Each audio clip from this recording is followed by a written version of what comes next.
Mandrakarivany ny fahasoavan'ny tompontsika. Manohy ny fiarahana mandinika ny Tenin'Andriamanitra isika. Romana 5:9-20 ka hatramin'ny 7:30 no vakintsika anio. 4:20 ka hatramin'ny 7:30. Alohan'ny andrerantsika mandinika izany dia mbola iara-misaotra ny tompo isika ary iara-mangataka ihany koa ny fitahiany mba ho amintsika rehetra eo am-pandiniana ny teniny vavaka isika. Andriamanitro, amin'ny fifalian'ny ray no isaronay anao amin'ity fotoana ity. Fotoana izay omenao anay azo anay miara-mandinika ny teninao, miara-miaino ny teninao koa. Misaotra anao zahay satria fahasoavana avy aminao indrindra no anananay izao fotoana izao. Ary indrindra tompo, misaotra anao zahay fa raha tsy naniraka ny zanakao tety an-tany ianao, dia tsy ho nisy ny fiarahanay miaino ny teninao tahak'izao.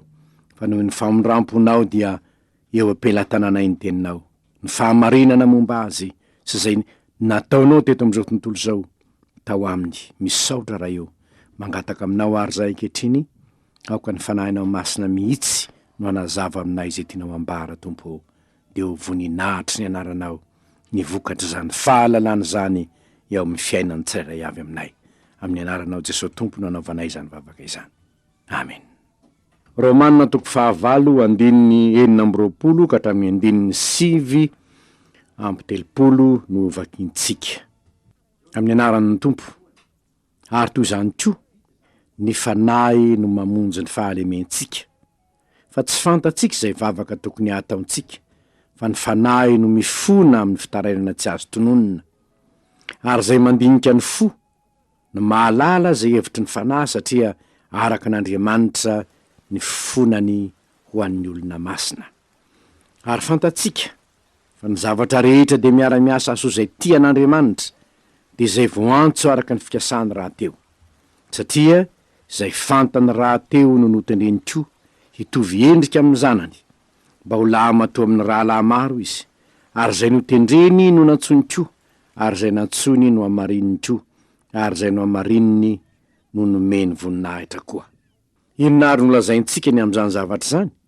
Raha Andriamanitra no momba antsika, iza no ahatohitra antsika? Zay tsy niaro ny zanany lahy fa natolony hamonjy antsika rehetra izy. Tsy omeny antsika miaraka amin'ny maimaim-poana koa va ny zavatra rehetra? Iza no impangany olomba fidin'Andriamanitra? Andriamanitra no manamarina azy. Iza no manameloka?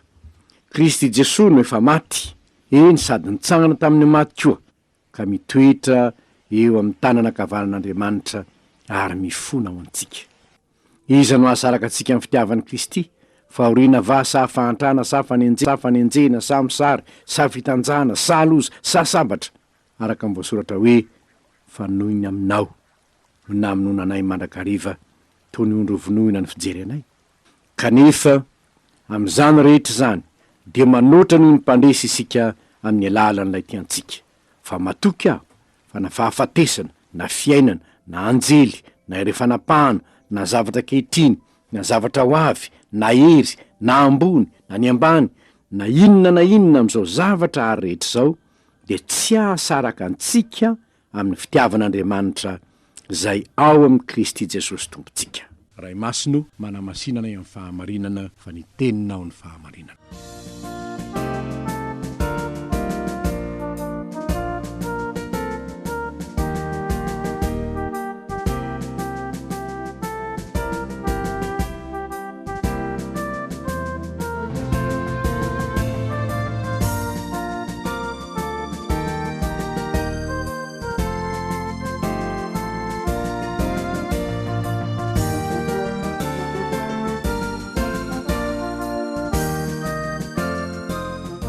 Inavy ny fahamarinana azontsika tsoahana indray amin'izany tenin'Andriamanitra no vakitsika teo izany.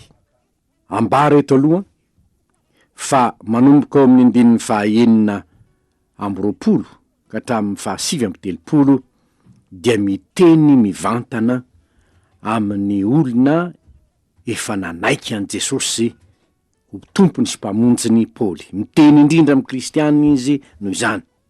Ny fahamarinana anankiray ambarany amin'ny kristianina dia izao: misy zavatra tsy hitan'ny olona ety ambonin'ny tany, nefa zavatra miseho eo anatrian'Andriamanitra ary ambarany fanahy masina tamin'ny Paoly ka ireo zavatra ireo no tsoahantsika. Ny voalohany amin'ny reny dia ny hoe mifona ho an'ny olona masina ny fanahy masina sy Jesosy Kristy. Ny 19 sy ny 19 no anambarany izany. Hoy izy hoe tsy fantatsika izay vavaka tokony ataontsika fa ny fanahy no mifona amin'ny fitarenana tsy azo tononona ary izay mandinika ny fo no mahalala ny hevitry ny fanahy satria araka an'Andriamanitra ny fifonany ho an'ny olona masina. 19 sy 17 ary ny am' Jesosy tompondray dia hoy izy hoe iza ny manameloka Kristy Jesosy nefa maty eny sady nitsangana tamin'ny maty ka mitoetra ho ny tananakavan'Andriamanitra ary mifona ho antsika. Ho isika hoe fa ahoana ary no mifona ho antsika ny fanahy masina sy Jesosy Kristy tompo? Mazava loatra fa raha mijery ny toetran'ny kristianina isika, ny andininy 1 sy 2 amin'ny toko 9 dia ny hoe inona ary no lazaintsika mbola hitoetra amin'ny ota ihany va isika hitombon'ny fahasoavana? Sanatria izany ataontsika izay matiny amin'ny ota ahoana no velona aminy ihany. Izany hoe ny tena kristianina efa nahatsiaro ny tenany hoe voaomby tamin'ny hazo fijaliana niaraka tamin'ny Kristy, natsangana tamin'ny maty niaraka tamin'ny Kristy, de tsy te hanota intsony mihitsy izy. Tsy te hanota intsony mihitsy izy. Misy fankahalana ota ao anatiny. Zao anefa eny hoe ny tsy mbola tonga anjely izy akory. Mbola misy ihany ny ota tsinahy. Olona efa nanolo tena ho n'Andriamanitra izy. Olona efa tena nanolotra ny fony ho an'ny tompo izy. Nefa ndraindray sola afaka ny diany. Ndraindray potraka izy. Hojerentsika nge zay voalazany amin'ny Korintianina toko 1 sy 2 olona zay fa marina fefa no hamasinina mihitsy ny kristianina. Ambarany soratra masina zany. Zao ny voalazany Paoly voaantso apôstôly ny Kristy Jesosy noho ny sitrapon'Andriamanitra ary sositenina rahalahy mamangy ny fiangonana an'Andriamanitra any Korinto dia izay no hamasinina ao amin'ny Kristy Jesosy. Olona voaantso sady masina mba am'izay rehetra miantso anaran'i Jesosy Kristy tompontsika eny amin'ny tany rehetra. Zany hoe ny kristianina efa tena nanolo tena, tsy te hanota intsony mihitsy ary efa no hamasinan'Andriamanitra. Ny toko 9:12 amin'ny Korintianina io ihany dia ambarany fa hoe ny kristianina izao ny zavatra nitranga momba azy. Tsy fantatrareo va fa ny olona tsy marina tsy mba handovany fanjakan'Andriamanitra ho izy? Aza mety ho fitahina ianareo. Mpijangajanga, mpanompo sampy, ny mpakavadin'olona, sodomita, mpangalatra, ny pierina, ny mpimamo, mpanaratsy, mpanao ankeriny, tsy handova ny fanjakan'Andriamanitra. De hoy Paoly manao izany, mba toy izany ihany koa ianareo, saingy efa voasasa ianareo, efa no hamasinina ianareo, efa no hamarinina ianareo tamin'ny anaran'i Jesosy Kristy tompontsika sy tamin'ny fanahy masin'Andriamanitra. Ary mazava amin'izany fa ny kristianina dia efa no hamasinina, efa no vana ny fiainany, efa tonga olom-baovao izy, efa manana ny fanahin'Andriamanitra mitoetra ao anatiny izy, mana masina azy zany. Kanefa eny hoendry dia mbola misy ihany zavatra mety mitrangy eo amin'ny fiainany. Ka izany nahatonga ny Jaona raha nanohatra ny epistiliny izy, Jaona 1:2 hanambarany amin'i Jesosy hoe anaka, zany zavatra zany soratako aminareo mba tsy hanotanareo.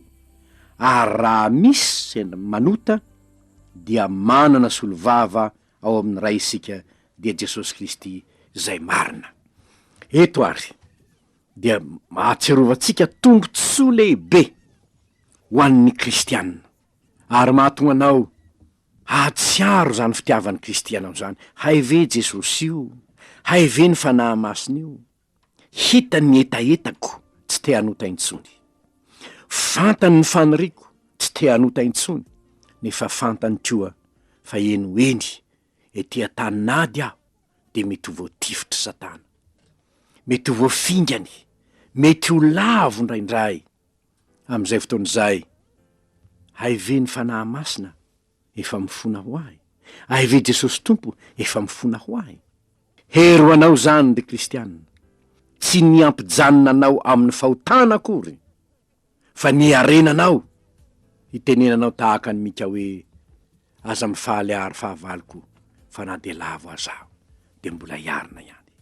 Noho izany, raha sendraka nisy nahalavo anao tanoany, raha sendraka tsaroana hoe tenina tsy nety iny natao iny, de avy Satana manameloka anao, ny anjaranao dia ny mibebaka eo anatrehan'Andriamanitra, fa ny fanahy masina efa ny aloha lalana ny fibebahanao. De hamelanao ny Tompo, satria raha Jesosy no mifonao anao, satria efa nanaiky azy ho Tompo sy mpamonjinao ianao, tsy azon'Andriamanitra lavina ny fifonan'ilay zanak'Andriamanitra, ary ny finoanao de hiteraka famonjenao anao, satria sady efa nibebaka ianao de avelany elokao nefa nifonao anao koa ny Tompo. Fa misy zavatra lehibe anankiray koa ity.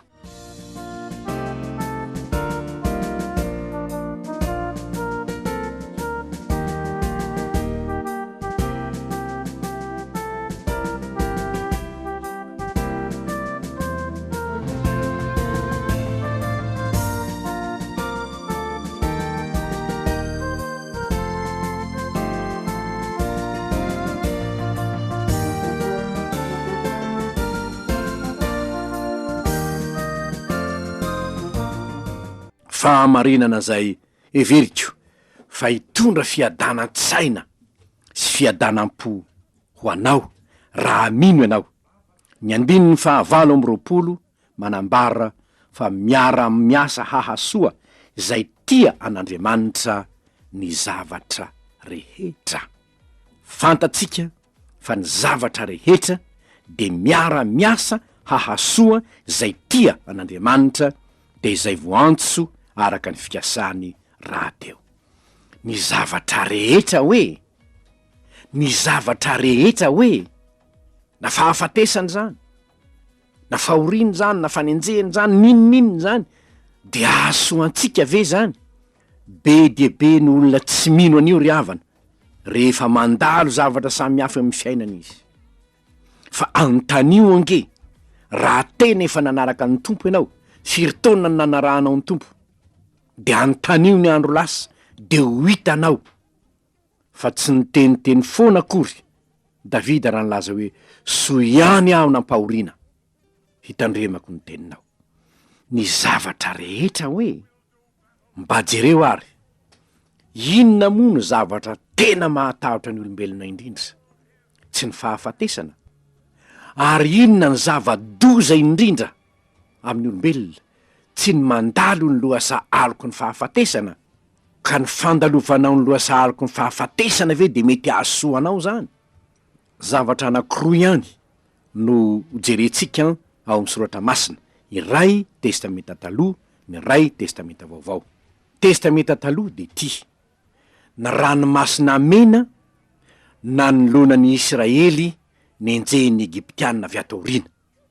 Mba heverina hoe zany, zany natao hoe loasa aloko ny fahafatesana. Ny Egyptianina manenjika ny zanak'Israely amin'ny kalesy avy ato aoriana. Ny zanak'Israely mitondra omby amanondry, miaraka amin'ny ankizy, mandeha tongotra, andositra ny Egyptianina, nefa ranomasina mena ny eo alohany. Tsy manana sambo epitana, tsy manana na inona na inona. De inona zany? Tsy fahafatesana sisa ny miandry. Raha izany ny jerena de tahaka ny hoe tsy mahaso mihitsy maketo amin'ny ranomasina mena eto, tena tsy mahaso mihitsy ny tondran'Andriamanitra, kanjo. Teo am'zany anoloana ny fahafatesan'izany indrindra no nahitan'ny zanak'Israely ny herin'Andriamanitra. Nasain'Andriamanitra ny kapohina tamin'ny tena ny ranomasina mena, dia nisaraka ny ranomasina. Teo no nahitan'ny zanak'Israely zany herin'Andriamanitra izany. Ny loasa aloko ny fahafatesana nolalovany dia fomba ihany nentin'Andriamanitra nanehoana tamin'Israely ny heriny tsy haitoaina. Testamenta taloha zay. Ho jerentsika ndray koa ny testamenta vaovao, efa ho ariva ihany ny andro hoy ny Tompo tamin'ny mpianany, andeha tsika ho ny ampitan'ny ranomasina. De nandeha ny mpianatra. eo ampovoan'ny ranomasina nefa nisy samboaravoara nisy tafio-drivotra tampoka, nisy samboaravoara tahaky ny lentika ny sambo, tsisy hevitra intsony. Teny raim-bava ny nataon'ny mpianatra hoe tompoko vonjeo fa maty zahay. De nitsangana ny tompo no tenenina ny rivotra sy ny rano de tony ny andro. Ny tafio-drivotra saiky nampiletika ny sambo nahatonga azy reo andalo no asahaloko ny fahafatesana de fomba nentin'i Jesosy anehoana, neken'i Jesosy hitranga teo amin'ny fiainany anehoana fa manana ny fahefana ibaiko na de ny ranomasina azy izy. Ny zavatra rehetra de miara-miasa hahasoa zay tia an'Andriamanitra. Ka inona zany lesona azonao raisina am'zany? Na inona zavatra mandalo amin'ny fiainanao, na inona tsy fahafahampanadinana ohatra. Zany moa matetika no mitranga reny zavatra miteraka alahelo ao aminao reny hoe nahoana Andriamanitra de naninona loatra any de inona loatra any de nataoko, nahoana any de tahaka anitsy, nahoana any de tahaka ny roa. Be de be ny zavatra mety manahiran-tsainanao hoe naninona any tsy mba mitovy amin'ny ranona, naninona any tsy tahaka an'izao, naninona any tsy mba tahaka an'ry. Raha mino ianao fa marina ty tenin'ny tompo ity de ahita zava-mahagaga sy fampiononana feno anao ianao. Hahita zava-mahagaga sy fampiononana feno ianao noho ny finoanao ny zavatra rehetra de miara-miasa hahasoa zay tia an'Andriamanitra. Anjaranao ary ny matoko zany. Ny anankiray koa de ty: tsy misy mahatohitra zay omban'Andriamanitra. Manomboka amin'ny andininy fa 1:30 ka hatramin'ny andininy fa 4:30 no ahitantsika izany. Raha Andriamanitra ny momba antsika, iza no ahatohitra antsika ho izy? Iza no iampangany olomba fidin'Andriamanitra? Andriamanitra ny manamarina azy. Kristy nefa maty ary mitsangana amin'ny maty, mifona ho azy eo an-taniny ankavanany ray. Tsy misy mahatohitra zay omban'Andriamanitra. Fanontaniana mipetraka ary izao: moa momba atokoa ve Andriamanitra? Moa fantatry ve fa ny porofo ny fitiavan'Andriamanitra lehibe indrindra ho ahy de nanomezany ahy ny zanany lahatokana? Ary na de ny zanany lahatokana aza efa nomeny ahy, nahoana ary ny tsy ho fohy nomena ahy ny zavatra hafa rehetra? Fa inona ny sarobidy indrindra amin'Andriamanitra mihoatra noho ny zanany, kanefa na de ny zanany aza de nomeny ahy. Ary satria ny zanany nomeny ahy de hoy ny voasoratra hoe omeny antsika miaraka amin'ny maimaim-pona koa ny zavatra rehetra. Nomen'Andriamanitra antsika maimaim-pona anie Jesosy Tompo hoe, ka ny zavatra rehetra ve de tsy omeny antsika miaraka amin'ny Kristy? Raha ohatra ka mahasoa ahy zany, raha mahasoa ahy zany, satria ampiasainy hahasoa antsika ny zavatra rehetra ka azontsika ekena mihitsy fa na inona irintsika ka mahasoa antsika de omeny ny tompo ao amin'ny Kristy zany, miaraka amin'ny Kristy zany. Mampalahelo manko le havana de izao: misy olona mangataka amin'Andriamanitra fitahiana fa tsy mila an' Jesosy Tompo. Misy olona mangataka amin'Andriamanitra fanampiana fa tsy mila an' Jesosy Tompo. Fa ny voalaza eto de zao hoe ao amin'ny Kristy, miaraka amin'ny Kristy anie zay zavatra omeny. Rehefa ao amin'ny Kristy ianao de omen'Andriamanitra anao zay rin'ny fonao, ary motsy zany va ny nataon'ny Tompo. Raha miray aminy teo anareo, raha miray aminy teo anareo ka mitoetra ao anatinareo ny teniko de angatao zay tianareo, na inona fa ho tonga aminareo zany. Jaona 5:17.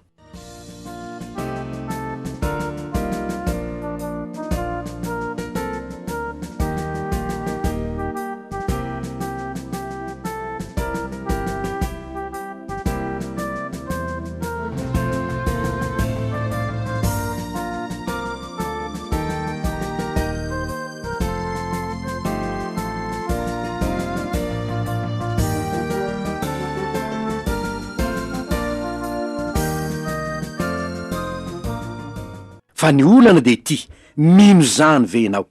Mino ny fitiavan'Andriamanitra anao marina ve ianao? Ary ekenao ve ny mandray ilay vongam-pitiavana nomen'Andriamanitra de Jesosy Tompo zany? Fa ao amin'io Kristy io avokoa ny zavatra rehetra mahasoa anao. Sady tsy vitan'izany fa na inona mety miampangano ny olona anao, Andriamanitra nino anamarina anao hoe amin'ny heriny Mahandriamanitra azy, arovany, amarininy amin'ny heriny ny olona zay mino azy. fantatsika raha makany ambolohany isika mijery ny Sadraka sy Mesaka ry Abednego no elohina fa mandika ny lalam-panjakana nefa narovan'Andriamanitra tamin'ny lafaoro misy afo mirehitra. Daniel nalatsaka anaty tany andavaky ny liona fa navoaka an'Andriamanitra avy any. Jesosy tompo izy tokoa aza dia manamarina ny olona izy. Petera nampidirina tany an-tranomaizina fa navoaka ny anjely. Paoly tsy lazainy intsony ny zavatra zay fa niaretany. Ireny rehetra zeny dia manam-porofo fa miaro ny olona matahotra azy ny tompo. Momba ny olona izay nandray an'ilay fitiavany de Jesosy tompo ny tompo. Ary ny anankiray zay fahamarinana hitantsika tokoa nefa de zao, misy hery mampiasa zava-misy hampisaraka atsika amin'ny Kristy. Misy hery mampiasa zava-misy hampisaraka atsika amin'ny Kristy. Herin'izy io, herin'ny devoly io. Ary ireo de voalaza hoe mampiasa inona izy? Fahoriana, fahantrana, fanenjehana, misary, fitanjahana, loza, sabatra. Fa nefa zao nolazain'ny Paoly hoe am'ireny rehetra reny de manoatra noho ny mpandresy isika. Satana fahavalontsika de mampiasa zavatra isan-karazany hampisaraka atsika amin'ny Kristy. Ary zany ny tena tarigetrany, ny ahatonga anao hiala am' Jesosy. Ny ahatonga anao tsy mahavita ninona raha Jesosy, azay tsy mila azy zay. Ny ahatonga anao hisaraka aminy izany dietra ny Satana. Zao nefa ntsarovy, Satana dia maka fanahy anao, mety mampijaly anao izy. Ary eto no mapetraka fantahinany olona hoe ka nahoana ary ano avelan'Andriamanitra ho tahaka an'izao hoe nahoana any tahaka an'izao, nahoana any tahaka an'itsy. Ireny zavatra manahirana mitrango amin'ny fiainantsika ireny dia reto avy no azo ilazana azy. Fakapanahy, Satana ny maka fanahy. Ny fakapanahy ataon'ny Satana nefa dia eken'Andriamanitra hiatra aminao mba ho fiza antoetra ny finoanao. Raha mamely anao Satana, tsy afaka tsisy maharombaka zay ampelantanako anie ny tompo hoe tsy misy maharombaka zay ampelantanako. Ary ianao eo ampelantanan'Andriamanitra, ary eo ampelantanany ianao. Tsy misy mihitsy afaka mikasika anao. Tsisy. Fa saingy zao, avelan'Andriamanitra ireny fizahan-toetra samihafa ireny mba hitsapany ny finoanao. Raha manorina tsatokazo ianao ndraindray de hozongozonao. Atao inona hoe efa mahafiorina ve sa tsy? Mahafiorina ve sa tsy?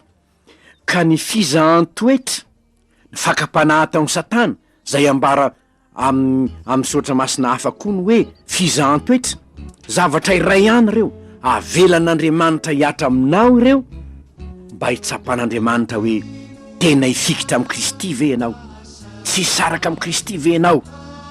Ko raha sendra tonga ny fizahan-toetra, tonga ny fahoriana, tonga ny fahantrana, tonga ny misary, tonga ny fitanjana, tonga ny loza, tonga ny sabatra, tonga ny fanenjehana isan-karazany, ireny rehetra reny de tsarovy fa avelan'Andriamanitra hitranga amin'ny fiainanao reny mba hijeren'Andriamanitra fa miorina marina ianao. Tsarovy fa tsy hoe tsy fitiavana anao akory, fa ho fizahan-toetra kosa ny hoe atraizany fahaizanao mahatonga anao fanadinana. Raha te hisondrotra kilasy ianao de tsy maintsy manao fanadinana. Ary ny fanadinana de tsy hoe tsy fitiavan'ny mpampianatra anao, fa izahana toetra ny hoe atraizany tena fahaizanao. Ireny fakapanahy rehetra mitranga aminao reny fizahan-toetra reny, tsy fisina tonga ao an-trano reny zavatra maro reny de tsarovy fa na de mampahory anao aza, tsy hoe Andriamanitra te hampahory anao, tsia, fa Andriamanitra te hijery hoe hisaraka amin'ny zanako ve izy sa tsy. Zao nefa ny tenin'ny Paoly eto, matoky aho na fahafatesana, na fiainana, na anjely, na refanapahana, na zavatra ankehitriny, na zavatra ho avy, na ny ambony na ny ambany, na inona am'izao zavatra rehetra zao de tsy hahasaraka antsika amin'ny fitiavan'Andriamanitra zay ao amin'ny Kristy Jesosy tompontsika. Zany hoe na inona mitranga de tsy saraka amin'ny Jesosy ianao. Ary moa tsy zany be ny miratsika, iza no hasaraka ahy aminao ry Jesosy? Tompo tia nanavitra ahy ianao ry Kristy io, loza ve samsary? Eny, na ny fahafatesana azy tsy hafozako anao. Izany no voadin'ny olona efa mahafantatra ny alala ny fitiavan'i Kristy. Reo ndray ary ny fahamarinana tsoahantsika amin'ny lesona androany. Raha sendra solafaka ianao eny baherezy mitsangana indraika manava hoe aza mifaly ary fahavaloko fa na de lavo azady mbola iarina ihany satria mifona ho anao Kristy sy ny fanahy masina. Tsarovy koa fa miara-miasa aso zay Tenin'Andriamanitra ny zavatra rehetra ka tandremo mikivikivi foana. Raha sendra misy zavatra mitsangy amin'ny fiainanao, ny fahakiviana dia tsy natao ho an'ny zanak'Andriamanitra, nao viana dia mino izy fa Andriamanitra dia mahay mampiasa ny zavatra rehetra aso azy. Tsy misy mahatotra zay omban'Andriamanitra fa Andriamanitra ny manamarina azy ary Andriamanitra no manome azy ny zavatra rehetra ilainy amin'ny fotoana. Ary raha misy hery mampiasa ny zava-misy ampisaraka antsika amin'ny Kristy nefa aza manaiky fa ny fizahany toetra ny finoanao dia aoka vao maika ampifikitra anao amin'ny Kristy fa izany misitraka Andriamanitra. Sanatria amin'ireny rehetra reny dia manoatra noho ny mpandresy isika hoy Paoly. Noho izany dia tena atao vihiranao mihitsy ny hoe loza ve samsary endry na ny fahafatesana aza Jesosy io tsy ahasaraka aminao zany satria ao aminao ny fiainana mandrakizay. Ivavaka isika. Misaotra anao zay Tompo no ny teny menao anay androany indray. Ahatsiarovanay fa tsy te hiaina amin'ny otaintsony zahay nefa eny de fantatrao fa mbola misy ihany ny fandrika ataon'ny Satana ka potraky zahay indraindray de mifona ao anay ianao misy saotra mpamonjy eo. Misaotra anao koa zay raha io satria azonay antoka fa ny zavatra rehetra miara-miasa aso zay tianao ka na inona mitranga aza mamela ny fanahinao kivy ianao ary aoka tsy hisy mihitsy ampisaraka anay aminao mpamonjy eo na loza na misary na fahoriana na inona am'izao zavatra rehetra zao. Sitraky ny fonay izany ka ianao aneno ameno anay hery aizanay manohitra ny fakampanahy ijoroanay amin'ny fanarahana anao amin'ny anaranao Jesosy io no anaovanay izany vavaka izany.